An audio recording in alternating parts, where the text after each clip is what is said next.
ನಮಸ್ತೆ ಎವ್ರಿವನ್, ಎಲ್ಲರೂ ಹೇಗಿದ್ದೀರಾ? ಎಲ್ಲರೂ ಚೆನ್ನಾಗಿದ್ದೀರಾ ಅಂತ ಅನ್ಕೊಂತೀನಿ. ನಾನು ತುಂಬಾನೇ ಚೆನ್ನಾಗಿದ್ದೀನಿ. ನಾನು ಈ ವಿಡಿಯೋ ಏನಕ್ಕಪ್ಪ ಮಾಡ್ತಾ ಇದ್ದೀನಿ ಅಂತ ಹೇಳಿದ್ರೆ, ನಾನು ಮೊನ್ನೆ ಒಂದು ವಿಡಿಯೋ ಹಾಕಿದ್ದೆ. ಸೀರೆ ನಾನು ಯೂಟ್ಯೂಬರ್ ಹತ್ರ ತಗೊಂಡಿದ್ದು. ನಮ್ಮ ಅತ್ತೆ ಎಲ್ಲ ವೇರ್ ಮಾಡಿದ್ಮೇಲೆ ಅದು ಪ್ಯಾಚ್ ಥರ ಡ್ಯಾಮೇಜ್ ಆಗಿದೆ ಅಂತ ಹೇಳಿ ಮಾಡಿದ್ದೆ, ಮತ್ತು ಸೀರೆನೂ ತೋರಿಸಿದ್ದೆ. ಆ ವಿಡಿಯೋಗೆ ಸ್ವಲ್ಪ ಜನ ಕಮೆಂಟ್ ಮಾಡಿದ್ರಿ, ಯಾರು ಅಂತ ಹೇಳಿ. ಇಲ್ಲ ಅಂತಂದರೆ ಏನಕ್ಕೆ ಸುಮ್ಮನೆ ವಿಡಿಯೋ ಮಾಡ್ತಾ ಇದ್ದೀರಾ, ಅಷ್ಟೊಂದು ನಿಮಗೆ ಹೇಳಲೇಬೇಕು ಅಂತ ಹೇಳಿದ್ರೆ ಹೇಳ್ತಾ ಇದ್ರಿ, ಸುಮ್ಮನೆ ಏನೋ ಮಾಡಬೇಕು ಅಂತ ಹೇಳಿ ವಿಡಿಯೋ ಮಾಡಬೇಡಿ ಅಂತ ಎಲ್ಲ ತುಂಬ ಜನ ಕಮೆಂಟ್ ಮಾಡಿದ್ದಾರೆ. ಸ್ವಲ್ಪ ಜನ ಹೇಳಿ ಯಾರು ಅಂತ ನಮಗೂ ಗೊತ್ತಾಗುತ್ತಲ್ಲ ಅಂತ ಕೇಳಿದ್ದಾರೆ. ನಾನು ಅದಕ್ಕೆಲ್ಲ ಆನ್ಸರು ಕೂಡ ರಿಪ್ಲೈನೂ ಕೂಡ ಮಾಡಿದ್ದೀನಿ, ಯಾರು ಅಂತ ಹೇಳಿ ಪಬ್ಲಿಕ್ಕಾಗಿ ಹೇಳೋಕ್ಕಾಗಲ್ಲ ಅಂತೇಳಿ. ಯಾಕಂತಂದರೆ ಅವರು ನನಗೆ ನನ್ನ ಫ್ರೆಂಡ್ ಇದ್ದಾರಲ್ಲ, ಅವ್ರ ಫ್ರೆಂಡೇನೆ ಅವ್ರಿಗೆ ಗೊತ್ತಿರೋರೇನೆ ಅವರು. ಸೊ ನಾನು ಇವಾಗ ಹೇಳಿ ಮತ್ತು ಅವ್ರದ್ದು ಬಿಸ್ನೆಸ್ ಎಲ್ಲ ಹಾಳೋಗೋದು ಅದೆಲ್ಲ ಬೇಡ ನನ್ನ ಕಡೆಯಿಂದ ಅಂತೇಳಿ ಅಷ್ಟೇ. ಯಾಕಂದರೆ ಮತ್ತೆ ನಾನು ಆಲ್ರೆಡಿ ಅವ್ರದ್ದು ಒಂದು ಓಲ್ಡ್ ವಿಡಿಯೋಸ್ ಎಲ್ಲ ನೋಡಿದ್ದೆ. ಅವರು ತಪ್ಪಾಗಿ ಹೇಳಿದ್ರು ಅಂತ ಹೇಳಿ, ಅವ್ರದ್ದು ಏನೇನು ಮಿಸ್ಅಂಡರ್ಸ್ಟ್ಯಾಂಡಿಂಗ್ ಇತ್ತೋ ಗೊತ್ತಿಲ್ಲ, ಬಟ್ ತಪ್ಪಾಗಿ ಹೇಳಿದ್ರು ಅಂತ ಹೇಳಿ ತುಂಬ ಇಬ್ಬರ ಕಡೆನೂ ಕ್ಲಾಶ್ ಆಗಿದ್ದು ಅದೆಲ್ಲ ಉಂಟು. ಸೊ ಅದಕ್ಕೋಸ್ಕರ ನನಗೆ ಅವರು ಖುಷಿಯಾಗಿರೋದು ಮತ್ತು ಅವ್ರು ನೆಮ್ಮದಿ ಹಾಳು ಮಾಡೋದಕ್ಕೆಲ್ಲ ಇಷ್ಟ ಇಲ್ಲ. ಜಸ್ಟ್ ನಾನು ಬ್ಲೇಮು ಮಾಡ್ತಾ ಇಲ್ಲ ಅವರನ್ನು. ಅವ್ರು ಮಾಮೂಲಿ ಪ್ಯಾಕ್ ಮಾಡಿ ಕಳಿಸಿದಾರಷ್ಟೇ. ಬಟ್ ಆ ಡ್ಯಾಮೇಜ್ ಆಗಿದೆಯೋ ಏನೋ ಅಂತೇಳಿ ಅವ್ರಿಗೆ ನೋಡಿರಲ್ಲ ಅಂತ ಅನ್ಕೊತೀನಿ ಅವರು. It's okay. ಅವ್ರು ಆಲ್ರೆಡಿ ಮೆನ್ಷನು ಕೂಡ ಮಾಡಿದ್ದಾರೆ, ರಿಟರ್ನ್ ಪಾಲಿಸಿ ಅಂತಂದರೆ ಡ್ಯಾಮೇಜ್ಡ್ ಮತ್ತು ಏನಾದ್ರೂ ರಾಂಗ್ ಐಟಮ್ಸ್ ಆಗಿದ್ರೆ, ವಿಡಿಯೋ ಇತ್ತು ಅಂತಂದರೆ ನಾವು ಓಪನಿಂಗ್ ವಿಡಿಯೋ ಇದ್ದರೆ ಮಸ್ಟ್ ನಾವು ರಿಟರ್ನ್ ಮಾಡ್ತೀವಿ, ಇಲ್ಲ ಕ್ಯಾಶ್ ರಿಟರ್ನ್ ಇದೆ, ರೀಫಂಡ್ ಇರುತ್ತೆ ಅಂತ ಹೇಳಿ. ಬಟ್ ನಾನೇನೇ ವಿಡಿಯೋ ಮಾಡ್ಕೊಂಡಿದ್ದೆ ನಾನು ಆ್ಯಕ್ಚುಲಿ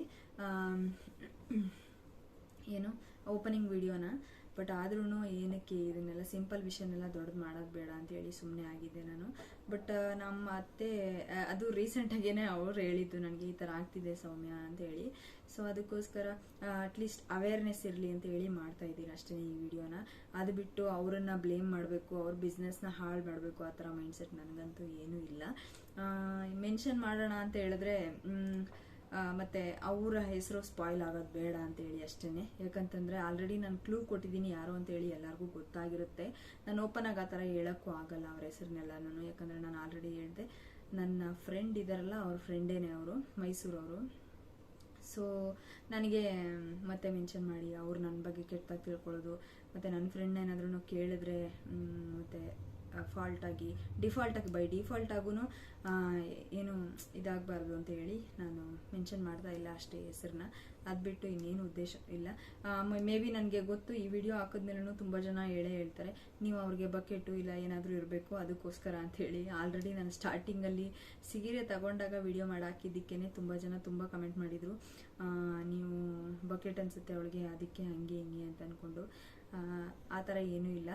ಅವರು ನನಗೆ ಫ್ರೆಂಡ್ ಆಗಬೇಕು ಅಂತಾನೆ ನಾನು ಸುಮ್ಮನೆ ಪರ್ಚೇಸ್ ಮಾಡೋಣ ಅಂತೇಳಿ ಪರ್ಚೇಸ್ ಮಾಡಿದ್ದು. ಅದಾದಮೇಲೆ ನನಗೆ ಗೊತ್ತಾಗಿದ್ದು, ನನ್ನ ಫ್ರೆಂಡ್ನ ಅವ್ರ ಮನೆ ಫಂಕ್ಷನಲ್ಲೆಲ್ಲ ನೋಡಿದ್ಮೇಲೆ ಅವ್ರು ನನ್ನ ಫ್ರೆಂಡು ಅಂತೇಳಿ. ನನಗೆ ಗೊತ್ತೇ ಇರಲಿಲ್ಲ ನಿಜವಾಗ್ಲೂ ಅಲ್ಲಿ ತನಕ. ಬಟ್ ಇಟ್ಸ್ ಓಕೆ ಅಂತೇಳಿ ಶಾಪ್ ಮಾಡಿದ್ಮೇಲೆ ಮತ್ತೆ ಯಾಕೆ ಅವ್ರ ಬಗ್ಗೆ ಎಲ್ಲ ಬ್ಯಾಡಾಗಿ ಹೇಳಬೇಕು ಅಂತೇಳಿ ನಾನು ಏನೂ ಹೇಳಿರಲಿಲ್ಲ. ಆಲ್ರೆಡಿ ನಾನು ಹೇಳಿದೆ, ಮೇ ಬಿ ಅವ್ರೇನಾದ್ರೂ ನೋಡದೆ ಕಳಿಸಿರ್ಬೋದು ಏನು ಅಂತೇಳಿ. ಒಂದು ಸೀರೆ ನಮ್ಮ ಅಮ್ಮನ ಕೊಟ್ಟಿರೋದು ಏನೂ ಆ ಥರ ಆಗಿಲ್ಲ ಅಂತ ಹೇಳಿದ್ದಾರೆ ನಮ್ಮಮ್ಮ. ಬಟ್ ಈ ನಮ್ಮ ಅತ್ತೆ ಕೊಟ್ಟಿರೋ ಸೀರೆ ಒಂದ್ಸತಿ ಕೊಟ್ಟ ಮೇಲೆ ಆ ಥರ ಆಗಿದೆ. But it's okay. ಯಾವಾಗ್ಲೂ ಈ ಥರದ್ದೇನಾದ್ರೂ ಆಗುತ್ತಲ್ವ, ಶಾಪಲ್ಲಿ ಏನಾದ್ರೂ ನಾವು ಸರಿಗೆ ನೋಡದೆ ಹಂಗೆ ತಗೊಬಂದ್ಬಿಟ್ವಿ ಅಂತ ಹೇಳಿದ್ರೆ ಈ ಥರ ಎಲ್ಲ ಆಗುತ್ತೆ. ಅದಕ್ಕೆಲ್ಲ ನಾವು ಮತ್ತೆ ಅದನ್ನೇ ದೊಡ್ಡದು ಮಾಡ್ತಾ ಹೋಯ್ತು ಅಂತಂದರೆ ತುಂಬ ಪ್ರಾಬ್ಲಮ್ ಆಗುತ್ತೆ. ಮತ್ತು ನಮ್ಮ ಮನಸ್ಸು ಮತ್ತು ನಮ್ಮ ಟೈಮು ಎಲ್ಲ ವೇಸ್ಟು ಅಂತ ಅನ್ಕೊತೀನಿ. ಯಾಕಂತಂದರೆ ಅದಕ್ಕೆಲ್ಲ ತಲೆ ಕೆಡಿಸ್ಕೊಳ್ಳೋದಕ್ಕೆ ಹೋಗಬಾರ್ದು ಅಂತೇಳಿ ನಾನು ಏನೂ ವಿಡಿಯೋ ಮಾಡಿರಲಿಲ್ಲ.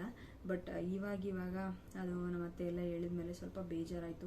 ಇಷ್ಟೊಂದು ದುಡ್ಡು ಕೊಟ್ಟಿದ್ದೀನಿ, ಈ ಥರ ಆಯ್ತಲ್ಲ ಅಂಥೇಳಿ ಬೇಜಾರಾಗಿದ್ದಕ್ಕಷ್ಟೇ ಆ ವಿಡಿಯೋ ಮಾಡಾಕ್ತೆ ನಾನು. ಇಷ್ಟು ಕ್ಲಾರಿಟಿ ಕೊಡೋದಕ್ಕೋಸ್ಕರ ಅಂತೇಳಿ ಈ ವಿಡಿಯೋ ಮಾಡಿದೆ. ಯಾಕಂತಂದರೆ ಕಮೆಂಟ್ಸ್ ಎಲ್ಲ ಬಂದಿದ್ವು, ಯಾರು ಅಂತ ಹೇಳಿ ಓಪನ್ ಆಗಿ ನೀವ್ಯಾಕೆ ಹೇಳ್ತಿಲ್ಲ ಅಂತ ಆಲ್ರೆಡಿ ಹೇಳಿದೆ ನಾನು. ಆ ಥರ ಎಲ್ಲ ಕೇಳಿದ್ರು.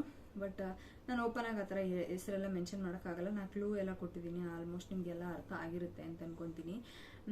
ಇದಾಗಿತ್ತು ಇವತ್ತಿನ ವಿಡಿಯೋ. ಐ ಹೋಪ್ ಎಲ್ರಿಗೂ ಈ ವಿಡಿಯೋ ಇಷ್ಟ ಆಗಿದೆ ಅಂತ ಅನ್ಕೊತೀನಿ. ಶಾರ್ಟ್ ವಿಡಿಯೋ ಮಾಡ್ಕೊತಾ ಇದ್ದೀನಿ, ಇದನ್ನ ಒಂದು 5 ಮಿನಿಟ್ಸ್ ಇಲ್ಲ 6 ಮಿನಿಟ್ಸ್ ಬರ್ಬೋದು ಅನ್ಸುತ್ತೆ. ಯಾಕಂತಂದರೆ ನಿಮಗೆ ಒಂದು ಕ್ಲಾರಿಟಿ ಇರಲಿ ಅಂತ ಹೇಳಿ ಮಾಡ್ತಾ ಇರೋದಷ್ಟೇ. ದಯವಿಟ್ಟು ಯಾರೇ ಆನ್ಲೈನಲ್ಲಿ ಶಾಪ್ ಮಾಡೋದಾದರೆ ಹುಷಾರಾಗಿ ಪರ್ಚೇಸ್ ಮಾಡಿ. ಈ ಥರ ಎಲ್ಲ ಇಶ್ಯೂಸ್ ಆಗುತ್ತೆ. ಮತ್ತು ಶಾಪ್ ಮಾಡಿ ಸ್ವಲ್ಪ ದಿನ ಆದಮೇಲೆ ಈ ಥರನೂ ಆಗ್ಬೋದು. ಆವಾಗ ಮತ್ತೆ ಬ್ಲೇಮ್ ಗೇಮ್ಸ್ ಎಲ್ಲ ಆಗಬಾರ್ದು ಅಂತೇಳಿ ನಾನು ಈ ವಿಡಿಯೋ ಮಾಡ್ತಾ ಇರೋದಷ್ಟೇ. Thank you everyone. See you in the next vlog.